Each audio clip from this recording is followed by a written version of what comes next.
Bicara soal pilkada, semakin dekat pilkada serentak, maka potensi penyebaran informasi hoaks juga bisa meningkat dan menjadi ancaman bagi kualitas demokrasi kita. Hoaks dan informasi palsu bukanlah barang baru yang dijadikan senjata dalam pilkada. Tapi mengapa modus ini selalu ada? Sulitkah membendungnya? Kita akan coba bahas pada malam hari ini terkait dengan hoaks dan juga informasi palsu di momentum pilkada bersama dengan Profesor Widodo Muktio, Dirjen Informasi dan Komunikasi Publik dari Kemenkominfo. Prof. Widodo, selamat malam Prof. Apa kabar Prof? Selamat malam Mas Renat. Baik. Sehat, Alhamdulillah. Alhamdulillah. Prof. Widodo, kita bicara ini pilkada semakin dekat ya Prof. Sekitar kurang lebih 2 minggu lagi lah akan hari H pilkada serentak. Ada temuan-temuan terbaru Prof dari Kominfo berkaitan dengan informasi yang beredar di masyarakat, apalagi ini informasi hoax. Apa isu Prof yang paling mencuat di momentum pilkada ini, isu-isu hoax ya, yang kemudian ini beredar di masyarakat? Ya baik, terima kasih. Jadi memang hoax ini tidak lepas dari persoalan kita, termasuk persoalan dunia. Tapi buat kita pilkada 2020 ini hoax juga menjadi perhatian serius kita, karena hari ini saja itu ada 8 hoax yang ada di medsos dan di online kita, dan saat ini sedang kita tangani bersama-sama dengan Bawaslu. Kalau totalnya ada 39 hoax yang sudah kita tangani bersama-sama dengan Bawaslu, dan hoaxnya modelnya itu memang sifatnya muncul dari media.com di daerah ataupun juga di skala nasional, dan kemudian menjadi acuan publik. Misalkan saya ambil contoh di Pasuruan, pemilihan wali kota di Pasuruan itu ada beredar skor debat. Dan skor debat ini memenangkan salah satu kandidat, sehingga kandidat yang lain kemudian melaporkan terkait dengan skor itu. Padahal KPU tidak membuat penskoran dalam debat. Misalkan seperti itu. Dan juga yang lain itu banyak sekarang surat palsu beredar dari gubernur terutama untuk kemudian meminta dana pengamanan pilkada. Dan ini di berbagai provinsi, ada di Kaltim, Kalbar, NTB, Sumut, bahkan di Papua juga. Jadi kemudian surat palsu tadi dimanfaatkan oleh pihak-pihak tertentu untuk bisa mendapatkan dana untuk kepentingan mereka tentu saja. Nah, hal-hal seperti itu yang saat ini sedang banyak muncul. Prof. Widodo, ini kan pilkada pertama di tengah pandemi. Adakah kemudian informasi hoax yang berkaitan dengan pandemi misalnya, sehingga membuat masyarakat menjadi takut untuk datang ke TPS atau kemudian menguntungkan paslon tertentu? Ya, kalau dari sisi hari-hari terakhir ini lebih banyak nuansanya untuk mengais kepentingan-kepentingan pribadi ya. Jadi lebih banyak pada misalkan dana pengamanan pilkada dan seterusnya. Tetapi juga persaingannya muncul pada saat menggunakan acara debat. Kalau yang khusus melarang atau menjadi golput tidak datang itu secara spesifik tidak ada. Oke. Memang lebih banyak menguntungkan pribadi, tapi untuk apa ya, mendorong masyarakat agar golput ini belum ada temuan yang ke arah sana. Tapi Prof, dari Kominfo, ketika sudah menemukan ada temuan isu-isu, kemudian berbagai hoaks yang ada di media sosial ya, di platform digital, apa kemudian Prof setelah itu? Ya, kami sekarang ini dengan adanya MOU bersama antara KPU, Bawaslu, Kominfo dan juga Polri, ini sekarang bahkan Bawaslu itu ngantor bersama di Kominfo untuk menyelesaikan persoalan-persoalan ini agar supaya cepat selesai. Dan ini penting karena memang waktunya pendek ya, masa kampanye ini kan sangat pendek, sehingga kita membutuhkan solusi-solusi. Kalau dari sisi Kominfo ya kita take down, kita hilangkan berita-berita yang hoax itu, baik yang sifatnya disinformasi, misinformasi ataupun malinformasi. Jadi langsung di take down begitu ya, apa yang sifatnya disinformasi, malinformasi dan beberapa hal yang lainnya. Prof, kalau ini kan isunya beragam ya Prof. Di pilkada sebelumnya atau dalam momentum politik yang lain seringkali kemudian isu hoax itu atau disinformasi itu kemudian berbau, misalnya ada SARA kah dan apa yang menguntungkan salah satu paslon misalnya dan lain sebagainya. Kalau di tahun ini Prof, apa isu yang kemudian paling mencuat sebenarnya yang seringkali ini muncul dan juga bisa sangat menyesatkan informasi masyarakat?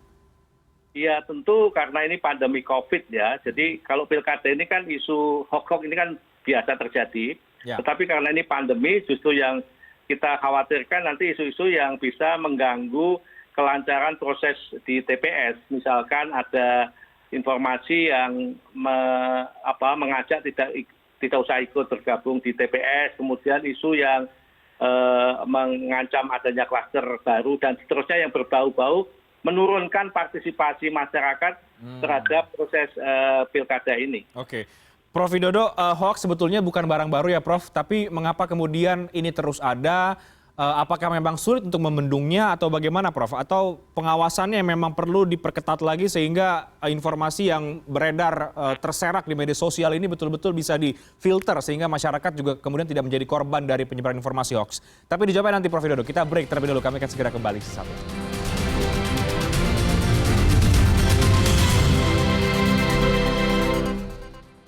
Anda kembali di CNN Indonesia Election. Kami masih membahas, kali ini fokus membahas soal ancaman informasi hoax yang ini marak apalagi menjelang Pilkada serentak tanggal 9 Desember mendatang. Saya masih bersama dengan Profesor Widodo Muktio, Dirjen Informasi dan juga Komunikasi Publik dari Kemenkominfo. Prof Widodo, tadi kita sudah bahas banyak ya Prof soal apa bentuk-bentuk hoaxnya, kemudian isu-isu apa kemudian yang paling mencuat dijadikan konten hoax begitu di jelang Pilkada serentak.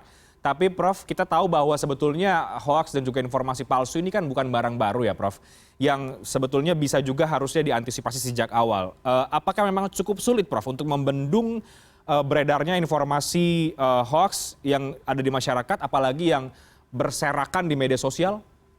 Ya, karena yang pertama memang sekarang ini setiap individu itu bisa memproduksi, bisa mengkonsumsi, bisa mendistribusi pesan. Dan yang kedua ini konsekuensi dari peradaban digital ya. Jadi memang akhirnya kami dari pemerintah setiap saat membersihkan dunia virtual digital kita dengan berita-berita yang tidak bagus. Dan itu membutuhkan partisipasi masyarakat juga. Jadi tidak mungkin hanya pemerintah saja yang membersihkan itu. Sehingga kami mengembangkan literasi anti hoax ini melibatkan masyarakat dan juga berbagai ragam isu, multiplatform, termasuk juga lintas kementerian, lintas sektoral ini kita libatkan untuk bersama-sama menghadapi adanya situasi yang ini barangkali konsekuensi dari adanya masyarakat yang bisa memproduksi langsung ke dunia online ataupun medsos ini. Ini jadi masyarakat bisa one to many lewat beragam platform ya Prof sebetulnya, dan juga implikasi dari dunia media baru begitu, sehingga banyak informasi yang bisa dibuat oleh masyarakat. Tapi kalau tadi Anda bicara soal literasi, Prof Widodo, apa upaya literasi digital, literasi kepada masyarakat yang dilakukan oleh Kominfo atau pemerintah agar kemudian masyarakat kita bisa lebih jernih dalam memfilter informasi-informasi yang masuk ke mereka?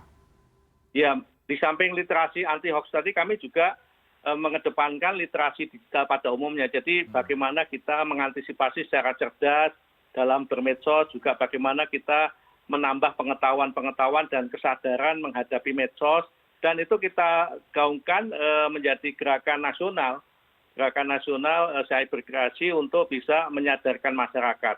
Di samping itu, kalau di Permenkominfo juga ada nomor 19 tahun 2004 itu menyebutkan penanganan situs internet bermuatan negatif itu adalah juga adanya jasa akses internet dengan pemblokiran mandiri. Jadi yang punya kegiatan yang berbasis pada akses internet itu diberikan kewenangan untuk bisa melakukan pembersihan kalau memang di platformnya ada sesuatu yang tidak menyehatkan buat publik. Karena memang fungsi di Undang-Undang ITE juga di samping untuk transaksi ekonomi juga untuk transaksi secara lebih luas lagi melindungi masyarakat. Jadi konteks melindungi itu adalah melindungi dari berbagai konsekuensi era post-truth ini, konsekuensi dari era echo chamber ini, dan itu untuk kepentingan publik. Jadi kita betul-betul di era digital ini melindungi publik dari informasi yang nuansanya adalah poison for the soul ya. Jadi racun yang mengganggu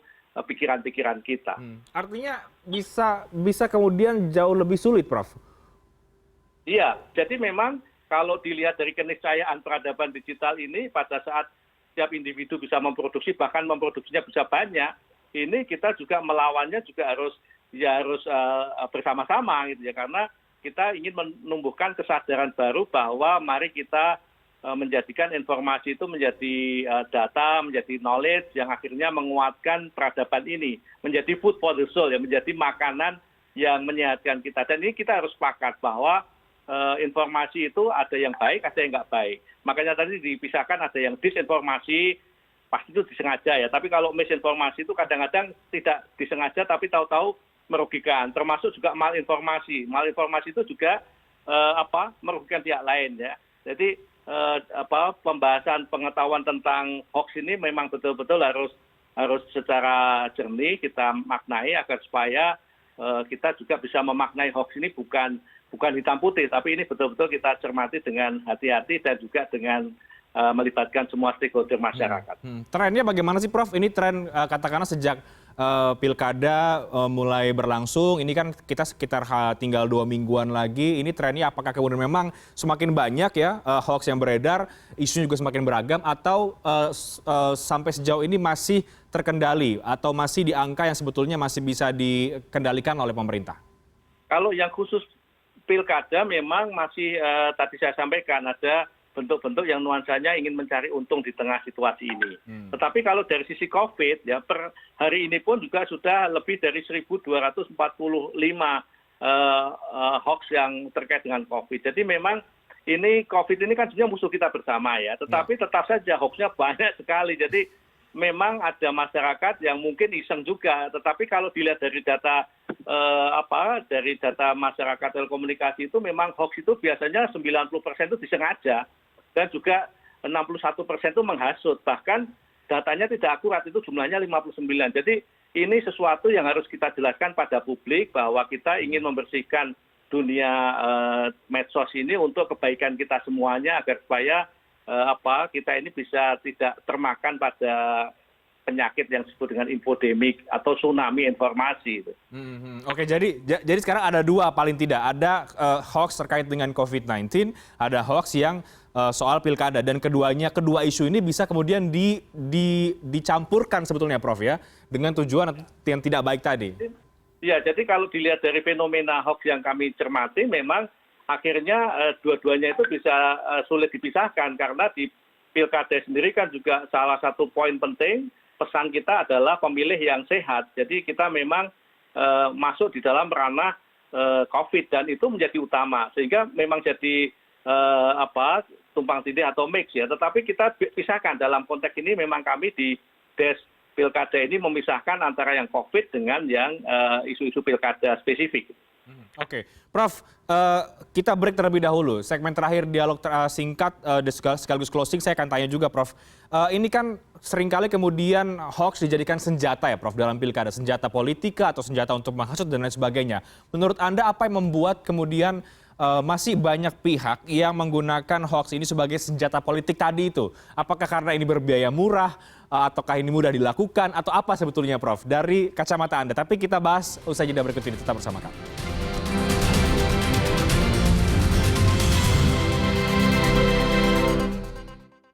Profesor Widodo Muktio, Dirjen Informasi dan Komunikasi Publik Kemenkominfo masih bersama dengan kami. Prof, langsung saja saya ke Anda lagi. Mengapa kemudian masih banyak oknum atau masyarakat yang memanfaatkan hoax ini, Prof? Apalagi dalam konteks kepentingan politik misalnya atau dalam mendekati pilkada. Menurut Anda kenapa, Prof?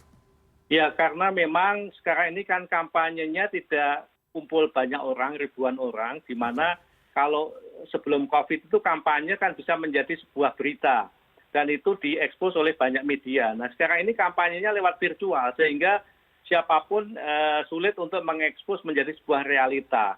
Nah, situasi ini yang kemudian menuntut para pasangan calon untuk membuat konten-konten kreatif agar supaya bisa menyampaikan kepada publik. Nah, disitulah sebetulnya ada tantangan-tantangan tersendiri akhirnya memunculkan konten kreator yang bisa jadi karena berbasis pada keinginan, bukan berbasis pada fakta yang di lapangan misalkan.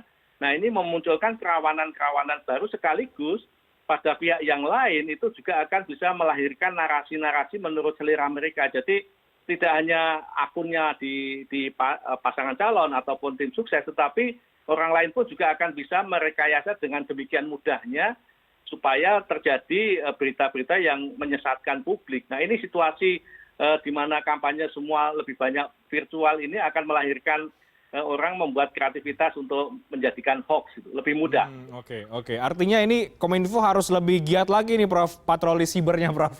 Apalagi di media sosial.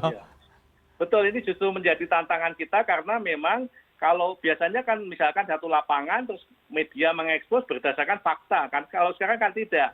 Jadi ini dari sisi paslon juga, tetapi dari sisi biaya jadi lebih irit ya. Jadi ini proses pilkada kali ini dari sisi biaya secara umum bisa menjadi lebih hemat dan tantangan para paslon juga lebih dituntut kreativitas dan transformatif lah, pemimpin yang betul-betul mampu mentransformasi ide gagasannya, bukan pemimpin yang cenderung pragmatis ya. Nah ini mobilitas berbasis virtual ini menarik untuk bisa membangun peradaban dan mudah-mudahan Indonesia dengan adanya COVID ini bisa melahirkan pemimpin-pemimpin yang visioner, yang transformatif dan mengecilkan transaksi yang pragmatis. Ini sehingga kami pun dari sisi Kominfo menggalakkan betul kualitas berdemokrasi melalui pesan-pesan di berbagai channel yang kita miliki dan kita maksimalkan.